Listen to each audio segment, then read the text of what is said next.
Hello everyone, and thank you for joining us for our coffee break demo. Today we're looking at People HR Unleashed, tailored solutions for SMBs. I'm about to play a video which was pre-recorded.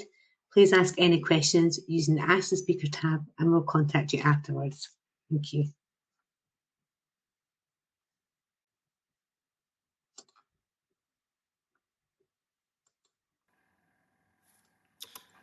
So what I'm going to do today is give an introductory overview of Access PeopleHR.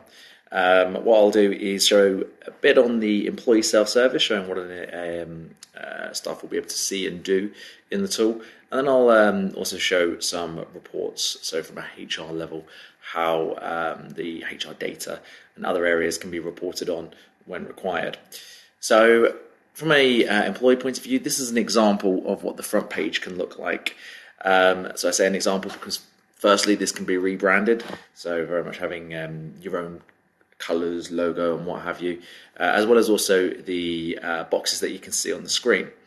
These can be moved around. If certain ones aren't applicable, you can always remove them, just to make sure that it's tailored as best as possible for the kind of thing that's you know that your staff would need to interact with in this type of service. And everything that we have on the screen right now is part of our base HR package. Certainly, if wanting to take a wider set of modules, this can be enhanced even further with things such as our areas in terms of expenses, learning management, and what have you. So it can be tailored very specifically. But in regards to the base package that we're looking at here, firstly, on the left-hand side, we can see an area where news can be shared.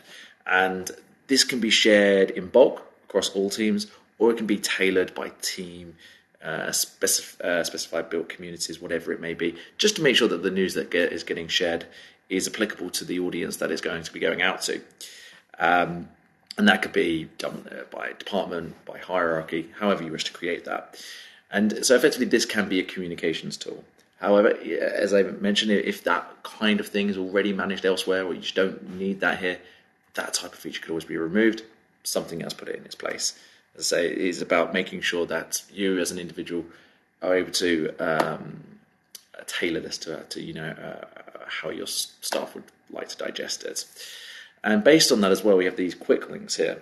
And in here, the four that I have are linking to all things within the People HR itself. So, for example, if someone wants to update their bank details or any kind of contact details, this can just link them through to the relevant part of the profile where they can go through, update that, would then notify whoever it needs to notify, say, in the HR team. And with this, it's just putting a bit of onus on staff to keep this information up to date. Other examples could be seeing an organisational chart. So seeing where people sit, if I'm an employee, seeing where I sit in the whole scheme of the organisation, or if I'm working with someone and I would need to know who their manager is or whatever it may be, it gives me that visibility there. And this kind of area auto updates. As soon as somebody's manager updates, this area will auto adjust, so you don't have to take care of this individually. And other bits could be outstanding tasks. Examples of that could be, let's say, somebody has is driving their personal vehicle for business use and need to ensure that you have up-to-date MOT and insurance information. If things are about to expire, that comes through as a task, and we can just always make sure we can then go in and action that task, upload new documentation and information when required, and it will notify the manager or certainly from a HR point of view, there can be reports to show when things have become overdue or if they aren't being updated when they need to be, just to make sure things like that don't slip by unnoticed. But in this quick link space, what you can also do is link out to third-party areas. So let's say, for example, you are using things outside of Access that is people-related. An example could be to see how much we've, as an employer, I want to see how much is in my pension scheme or more information around my pension scheme. You can have a link there that will navigate them out to that space. So the idea is that this can be a launch pad, a starting place for all things people, HR related, that staff can come into and then navigate where they need to. Another example is down here in the bottom center with documents. So as an employee, I've access to 3 different areas in here: pending, personal, and company. In pending, I can see anything outstanding that I need to action. So that could be, let's say I've had a pay increase and there's a change of my terms, or there's a change of terms in general that I need to sign to, or in the examples that I've got here around policy and process, that maybe needs to be acknowledged and signed off. So in this case, this is around privacy policy. I can just go in there, review that, and electronically sign when I have. And the system can do the chasing for you. So rather than, as a HR person, always feeling you have to chase on these types of things, the system can very much take care of that, notifying the staff member that they've still got this to action. And as a HR user, you can always track to see who hasn't done it when you need to. But with this, it does two things. It firstly will ensure that you've got that acknowledgement from staff that it's been read, but also it is legally binding, similar to the likes of DocuSign, Adobe Sign, that we do have a signature there to show that there is agreement. So just from an accountability point of view, they are acknowledging that. And if there ever is a breach, you've got that signed piece of paper there. So that's in pending. In personal, in here we can always see anything to do with ourselves as an employer. So for example, I can see my own employment contract. I can download that and view that when I need to. You can also link in pay slips in here. So certainly if you were to be using the Access payroll options, that can very much sync in here. But we also do integrate with third-party options as well, such as Sage, ADP, MorePay, and a few others. And the idea is, again, just making sure that there's a one place to go where staff can get this information when they need to. And that way they can just download it, view it. So if they do have a mortgage coming up or a new renters agreement, they've got that information without having to chase you for it every single time. Also, if not using one of the payroll tools that we do integrate with, or you outsource to an accountant or anything like that, we can do a bulk upload via a plugin there, just to make sure, again, it's easy to do from your point of view, but giving staff the visibility that they need. And then lastly as well, company documents is just a space where you can make sure that any documents you want to make available for staff are easy to get to. It's this place where they can always make sure that the latest versions are accessible when they need to check on those. And just lastly as well, as if you're a manager of a team, you can always then jump into the documents of the staff within your team there as well. And moving more into the holiday side of things, so certainly we can book that here, but also we find that the mobile app is quite a popular place for this type of thing to be managed. And to note, really, anything that an employee can do on the desktop can typically be done here in the mobile app as well. So just to touch on briefly here, just being able to share news and updates that way can certainly be digested here via mobile. Documents can be viewed and electronically signed through mobile. And certainly holiday can be viewed and requested here. So here we can see this person started on 25 days, 7 remain. And the first thing that's going to be done is when they wish to book some time off is they can check for clashes in their team. So who's out the month that we're looking to book off, who's already booked out that time, what dates is that, just to make sure that it doesn't clash with the dates that I wish to put through. So once I've checked that, I can then go through and put my own request in. So in this instance, request holiday, I can say the 16th to the 20th. I can then select a part day, maybe if I just want to take a half day on one of those. It will then recognize how many working days there are in there based on my own working pattern. So I recognize non-working days versus working days. And in this instance, that's 3 working days, so therefore 3 days of entitlement that will go through as part of that request. That will then go through to whoever it is that approves, that is my approver for that leave. Default is line manager, but effectively any approval workflow can be built into that, whether it's team lead, then line manager or HR, one or the other, requires both. Whatever you need it to be, we can make sure the relevant eyes are seeing that and giving the green light that's necessary. And that will come through on as an email where they'll be able to see any clashes, as well as also as a notification on the mobile app where they can approve it directly. As a manager as well, what can be done is if, let's say, they've already got 2 people out and that's as many as they want, days can be locked. And therefore, if you've already gone to capacity, you can say, no more there, we'll lock that day so no one else can put that request through. So it's an option. You can always leave that open if you prefer it to be discretionary with email approvals. But certainly, if you'd like to skip ahead of that and block days, you absolutely can. So that gives a bit of an insight on the kind of things that you can do as an employee. There are a number of other areas that you can, including surveys, performance reviews, recognition and what have you. But certainly that gives a bit of an introduction of some of the things that you can do as an employee. But going to the other side of the spectrum now in terms of looking at it from a HR point of view and looking at getting data out at the other end. As a HR user, I can look into certain reports. We've got two sections when it comes to reporting. So firstly, we've got some out-of-the-box, ready-to-go reports that come with every PeopleHR account. That'll just give you things such as facts about the company, things such as where's our headcount, starters and leavers versus this time last year, balance in gender, contract type, years of experience, whatever it may be. And this is point in time. So every time you get leavers, new starters, this will update and give you the most up-to-date stats in that space. We've also got other examples such as maybe staff turnover, where we can see, well, where are we seeing the majority of our leavers? Maybe look at that by function, by department, whatever it may be, just to see if there is a spike, see if there's a trend starting to form that we need to come in and action. And it could be that if we see that in a particular space, what's going on there? Can we investigate that? Can we get maybe a survey or some anonymous 360 survey out to that team just to find out what's going on, see if there's anything that we can do to rectify that? And there are a number of these fixed reports that come in with the tool. However, what a lot of our customers typically utilize is our queries section. And the reason for that is because it's a lot more bespoke.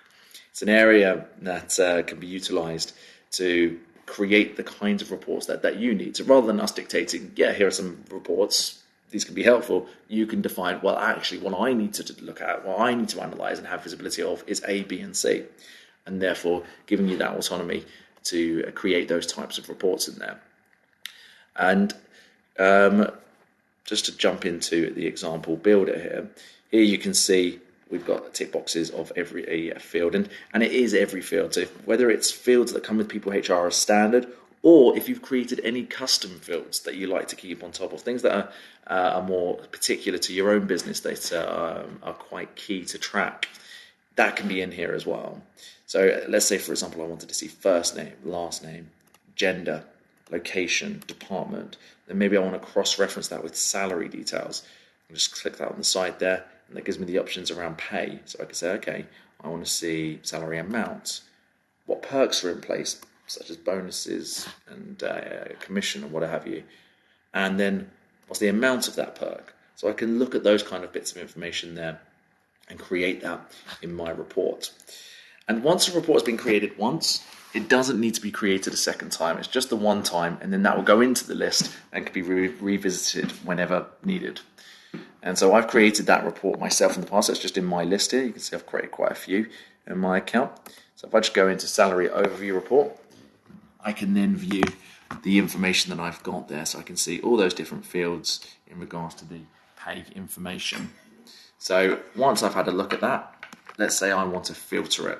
So let's say, okay, well, I actually want to just look at one particular team. Let's say we've had a request from someone in IT to say, we'd like to hire someone new. Can we do that? Do we have the capacity? So I can go to filters, look at department. Okay, let's say IT. So now we're looking into the IT department. So here are my 5 people in that team. What I can then do is scroll along, see the salary amounts, and then get a summary of that. So I can see the lowest and the highest salary in terms of context of what kind of range of salary do we have in that team. But then most importantly here, the question of, do we have the capacity? If I knew that the budget for this particular team was 200,000 per annum, I could look at that and think, well, actually being just shy of that number right now, we maybe don't have that resource to do so. And it gives you that kind of insight there as an option. If, on the other hand, it was more looking at the example of something like a gender pay gap, and we had filtered to a particular job function, so everyone doing the same type of thing, then we want to run that comparison by gender. I can take gender, drag that to the top here, and I can build a chart out of that to look at the average pay across male and female. So in that instance, I can see there's a bit of a discrepancy. So if I needed to, I could export that image and go and report on that to whoever it would be that can action such a thing. And I could export that to an Excel if maybe I need to get the data out in that type of format to present it to who needs to see it. And gender pay gap there is just one example. If tracking wider equality, diversity, inclusion areas, you can run these comparisons in the same way. But let's say, as another example, we just want to run a comparison of pay by department across the organisation. I'm going to remove the IT filter there, so we're looking at everyone again. And here I want to run a comparison by department. So I can take that now, drag that to the top, and build a chart out of that. So now what I can do is I can look at the sum of pay across my various different teams there. Maybe look at that as a pie chart, help me visualize that a little bit better. And again, I can start to get these kind of reports, export these out, maybe create a pack in terms of presenting these numbers when required. And this is based on a pay report, but that's one example. It could also be in regards to maybe having a report of sickness by team, sickness by symptom, what training is being most utilized, what benefits are being most subscribed to, whatever it may be. I can look into that and find out maybe where action is needed, or what kind of things do we no longer need to subscribe to, or whatever else it may be. It gives me those insights to make sure that we're making the right choices in terms of how do we engage our staff, what benefits we should subscribe to, or what have you. But then we can also look at things that maybe affect the payroll. So an example here may be in regards to unpaid leave. So my example here is unpaid sickness. So here I've got a report that's showing me where we due to have unpaid sick leave, how many days. So in this case, maybe at the top we're looking at 3 days of unpaid sick leave, and what's the daily rate of that, where that we would need to make the adjustment for. So in this case, 233.91. I have included in my example sick reason. And the reason for that is just so if we did need to have some discretionary choices as part of that, it gives me the option to look at that and think, okay, well, if there is a particular scenario here, maybe we should pay it and make that adjustment, or not to make that adjustment there. And with reports like this, what you can always do is set reminders on this. So if there is a payroll cutoff of any pay adjustments that need to be made, we can set it so, okay, I need to get that every Friday on a particular day of every month, just to make sure that we don't miss those deadlines when we need to. And that's just one example. Other examples could include overtime payments, or if staff are clocking in and clocking out, maybe how many hours they've worked in a set period of time, and the rate that corresponds to that. So again, all of these kind of reports can be set up, and that way, rather than just having static reports, you can very much configure to what is it I need to see, whether it be from an analysis point of view, from a payroll point of view, or whatever else it may be. Those reports are there for when you need them. But that is very much a top-level introductory overview of PeopleHR from an employee self-service and some of the reports that you can do from a HR user perspective.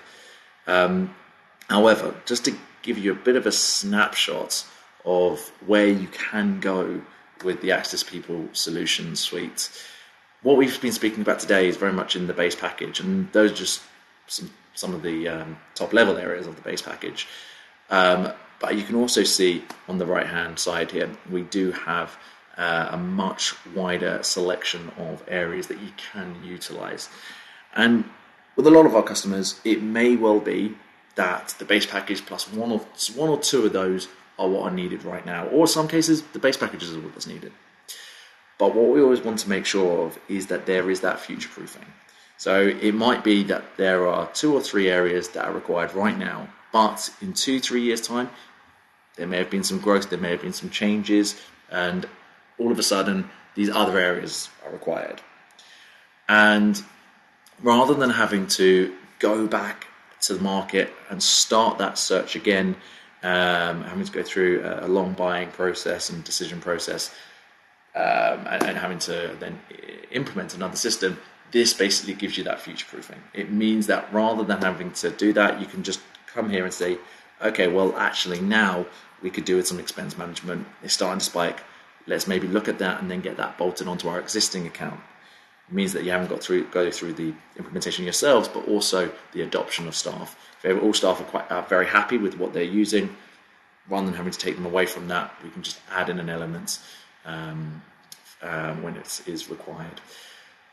So that gives an introduction on Access PeopleHR and the people suite of options there. If you would like to learn more, do let us know. We can always get a tailored demonstration scheduled in where we can show not just the elements that are applicable to yourself, but also maybe some of the specifics in terms of reports. We can tailor that and find out if we can really get to the nitty-gritty of exactly what you need to see there. So do let us know if you'd like to have a call or a demonstration, and we can get that scheduled in, answer any questions, and give you a bit of an overview. I hope that's been helpful. Thanks very much. So what I'm going to do today is give an introductory overview and watching this video. Access If you'd like to continue the conversation, what I'll do is show on a bit on the employee self-service, showing what staff will be able to see and do in the